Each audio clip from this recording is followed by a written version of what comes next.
तो स्टैंडर्ड 12 में इकोनॉमिक्स में chapter number 11 emerging issues in Indian economy. So पहला इश्यू था माइग्रेशन, दूसरा is urbanisation and third is infrastructural related issues in India. So education एक infrastructure का बहुत बड़ा हिस्सा है। हेल्थ एंड आज हम पढ़ने जा रहे हैं इलेक्ट्रिसिटी। अगर सोचो अगर इलेक्ट्रिसिटी ना होती तो क्या होगा, बहुत ही सोचने वाली बात है। इलेक्ट्रिक ट्रेन ना चलती, इलेक्ट्रिक बेस्ड जितने भी मशीन से वो काम ना करते। इन शॉर्ट किसी भी कंट्री में इलेक्ट्रिसिटी, चाहे वो रूरल एरिया हो चाहे वो अर्बन एरिया हो, उन दोनों के डेवलपमेंट के लिए इलेक्ट्रिसिटी बहुत ही इंपॉर्टेंट है। विदाउट इलेक्ट्रिसिटी अर्बन या रूरल दोनों में से कोई भी एरिया डेवलप कर सकता नहीं, राइट। आज हम पढ़ने वाले इलेक्ट्रिसिटी का इंडिया का प्रोडक्शन क्या है, इंडिया कौन से तरीके से इलेक्ट्रिसिटी प्रोड्यूस करता है, कहां इलेक्ट्रिसिटी यूज करता है, इलेक्ट्रिसिटी सेक्टर को क्या क्या प्रॉब्लम फेस करने पड़ रहे हैं, कौन प्रोड्यूस करता है, राइट। तो सबसे पहले इलेक्ट्रिसिटी के आशीर्वाद की वजह से ही growth of agriculture, irrigation, cottage and small scale industries, right. Due to electricity हमारे देश में एग्रीकल्चर का बहुत बड़ा डेवलपमेंट हुआ, इरिगेशन बहुत बड़ी लेवल तक है इंडिया में, कॉटेज इंडस्ट्री और छोटे एरिया में स्मॉल स्केल इंडस्ट्रीज जो बहुत बड़ी मात्रा में एस्टैब्लिश हुई, right, due to electricity. Number 2 की इन 1950-51 में इंडिया में इलेक्ट्रिसिटी का प्रोडक्शन कितना था, 2300 मेगावाट, मतलब 2300 मेगावाट इलेक्ट्रिसिटी का प्रोडक्शन हुआ था। 1951 में बात कर रहा हूं। और 2009 में, जुलाई 2009 में इलेक्ट्रिसिटी का प्रोडक्शन 1,54,574 मेगावाट बढ़ गया। मतलब सोचो कितने बड़े मात्रा से इलेक्ट्रिसिटी का प्रोडक्शन बढ़ा हमारे इंडिया में, राइट। तो ये पिछले कुछ 61 ईयर्स में देखे तो इलेक्ट्रिसिटी का प्रोडक्शन बहुत ज्यादा बढ़ा है इंडिया में, राइट। हमारे इंडिया इलेक्ट्रिसिटी के प्रोडक्शन में 7th रैंक पे, India is on 7th position in electricity production in world and on 5th position in consumption of electricity। मतलब देश में जितना भी इलेक्ट्रिसिटी प्रोडक्शन होता है उसमें इंडिया का 7th नंबर है, और प्रोडक्शन करने के बाद यूज जितना होता है उसमें इंडिया 5th रैंक पे। मतलब प्रोडक्शन ज्यादा है लेकिन कंजम्पशन इंडिया में कम, राइट। उसके बाद है, आपको कोई पूछे कि इलेक्ट्रिसिटी प्रोडक्शन करने के कितने तरीके, there are 4 ways to produce electricity. First is the thermal power, मतलब कोल का उपयोग करके जो इलेक्ट्रिसिटी प्रोडक्शन करा जाता है उसे बोलते हैं थर्मल पावर एनर्जी। दूसरा है हाइड्रो इलेक्ट्रिक एनर्जी, मतलब वाटर की वजह से जो डैम फिर टरबाइन लगा के उकाई है, कागरा पार है, राइट, आखरा नांगल है, इन सब जगह पे डैम बना के पानी टरबाइन के ऊपर गिराया जाता है, टरबाइन घूमता है और इलेक्ट्रिसिटी प्रोड्यूस होती है, उसे बोलते हैं हाइड्रो इलेक्ट्रिक एनर्जी।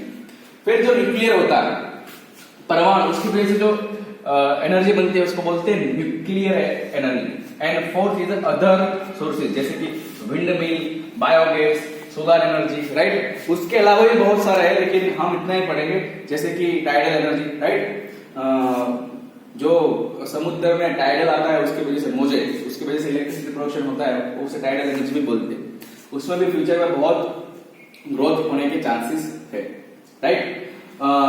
हमारे देश में सोलर एनर्जी, फिर वो सोलर कुकर हो, सोलर गीजर हो, इन सब के परचेज के ऊपर गवर्नमेंट सब्सिडी देती है ताकि सोलर यूज करके सोलर एनर्जी यूज करे, उसकी वजह से पोल्यूशन भी कम होगा और इलेक्ट्रिसिटी भी सेव होगी। सोलर पैनल या ऐसी चीजें परचेज करने के लिए सोलर रिलेटेड गवर्नमेंट बहुत सारी सब्सिडी भी देती है, राइट। उसके बाद है कि हमारे इंडिया में 2012-13 में जो प्रोडक्शन हुआ, मतलब out of total energy produce in 2012-13 उसमें से 70% अकेला हाइड्रो इलेक्ट्रिक पावर, मतलब वाटर से प्रोडक्शन किया गया। 16% इलेक्ट्रिसिटी फ्रॉम विंड से हमने कवर करी थी, 2% फॉर न्यूक्लियर एंड बाकी जो बचा जैसे कि थर्मल पावर है, बायोगैस, सोलर, वो सब 12% में आ गया। मतलब इंडिया ने 2012-13 में 70% hydro electric power, 16% wind mill, 2% nuclear energy and 12% other energy से electricity produce करेगी, right? गवर्नमेंट हाइड्रो, राइट, मतलब पानी एंड विंड, मतलब विंड मिल से इलेक्ट्रिसिटी प्रोडक्शन करने के ऊपर ज्यादा एम्फासिस या इंपॉर्टेंस देता है। क्यों? क्योंकि ये थोड़ा सस्ता भी है, इससे पोल्यूशन भी नहीं होता और इससे इलेक्ट्रिसिटी इजीली प्रोडक्शन कर सकते हैं, राइट? तो गवर्नमेंट ने हाइड्रो और विंड एनर्जी प्रोडक्शन को ज्यादा महत्व दिया, ओके? इसीलिए आप देख सकते हो 70% from hydro and 16% from wind, दोनों सबसे ज्यादा है कि गवर्नमेंट की पॉलिसी ऐसी है कि इन दोनों से ही इलेक्ट्रिसिटी प्रोडक्शन करना है, राइट? उसके अलावा आपको क्वेश्चन होगा कि इलेक्ट्रिसिटी प्रोडक्शन के यूज कहाँ कहाँ होती है, तो बहुत सारी जगह पे यूज हो जाती है, लेकिन उसमें से एक है एग्रीकल्चरल सेक्टर में इलेक्ट्रिसिटी यूज होती है, इंडस्ट्रीज में इलेक्ट्रिसिटी बहुत ज्यादा यूज होती है, हाउस होल्ड मतलब घर में बहुत ज्यादा यूज होती है, ट्रांसपोर्टेशन के लिए इलेक्ट्रिसिटी बहुत ज्यादा यूज होती होगी, एंड दूसरे सोर्सेज तो है ही अदर्स। तो डेटा दिया गया है 2012-13 में कौन से सेक्टर में इलेक्ट्रिसिटी यूज हुई थी। तो हाउस होल्ड में सबसे ज्यादा नहीं बट 22%, एग्रीकल्चर में 18%, इंडस्ट्री में 45%, सबसे ज्यादा यूज हुई थी इलेक्ट्रिसिटी इंडस्ट्रीज में, उसके बाद हाउस होल्ड में, उसके बाद एग्रीकल्चर में, फिर ट्रांसपोर्टेशन के लिए इलेक्ट्रिसिटी सिर्फ 2% यूज हुई थी, and other pilferage during transmission जब इलेक्ट्रिसिटी का एक जगह से दूसरी जगह होता है तब दूसरी जगह पे इलेक्ट्रिसिटी यूज हुई थी, वो थी 12%, राइट? आपको एग्जाम में कोई पूछे कि इलेक्ट्रिसिटी को प्रोडक्शन कौन करता है, तो सेंट्रल गवर्नमेंट भी अपनी ओर से इलेक्ट्रिसिटी का प्रोडक्शन करती है, स्टेट गवर्नमेंट भी इलेक्ट्रिसिटी का प्रोडक्शन करती है, और टोरेंट पावर जैसी कंपनी है या फिर अदानी जैसी कंपनी है वो प्राइवेटली भी इलेक्ट्रिसिटी का प्रोडक्शन करती है। आपको एग्जाम में 2 या 3 मार्क्स के लिए पूरा क्वेश्चन पूछ सकते हैं इलेक्ट्रिसिटी के बारे में, या फिर ऐसा भी क्वेश्चन पूछ सकते हैं कि challenges faced by electricity sector, straight challenges faced by electricity sector. पहला चैलेंज है कि electricity sector is not able to use fullest production capacity. India की जितनी कैपेसिटी है उतनी कैपेसिटी से अगर इंडिया इलेक्ट्रिसिटी प्रोडक्शन करना लगे तो इलेक्ट्रिसिटी पड़ी रहेगी, यूज कहीं पे होगी नहीं। कहाँ यूज करेगी? ये जगह पे यूज करेगी, इससे ज्यादा तो कहाँ यूज करने जाएगी? तो अगर फुलेस्ट प्रोडक्शन कैपेसिटी से इलेक्ट्रिसिटी पूरी प्रोड्यूस करी जाए तो हम यूज कर पाएंगे नहीं, राइट? पड़ी रहेगी।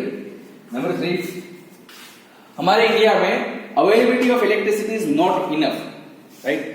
इंडिया की गवर्नमेंट ऐसा सोच रही है कि हमें इकोनॉमिक डेवलपमेंट 7 to 8% के ग्रोथ रेट से करना है, राइट? बट उसके सामने इलेक्ट्रिसिटी जो चाहिए उसकी अवेलेबिलिटी इनफ है नहीं, राइट? तो मैं तो बोलता हूँ आ जाओ, फुलेस्ट प्रोडक्शन कैपेसिटी कहाँ पे है अभी, थोड़ा आप जाओ जो कैपेसिटी यूज कर रहे हैं उससे, तो ये तो चैलेंज सॉल्व हो जाएगा, right? Number 3, production is less than capacity. हमारी जो कैपेसिटी है उससे प्रोडक्शन लेस ही होता है, और तो सेकंड पॉइंट में मैंने आपको बताया, right? Number 4, improper electricity distribution. हमारे यहाँ इलेक्ट्रिसिटी का डिस्ट्रीब्यूशन इम्प्रॉपर हो रहा है, प्रॉपर वैसे हो रहा नहीं, वेस्टेज बहुत होता है रास्ते में, राइट? थेफ्ट भी बहुत होता है। हमारे यहाँ गांव में आपने देखा होगा डायरेक्ट पावर मीटर चलता ही नहीं है, राइट? डायरेक्ट जो इलेक्ट्रिसिटी के तार जा रहे हैं वहां से ही लोग यूज करते हैं, तो थेफ्ट, इलेक्ट्रिसिटी थेफ्ट।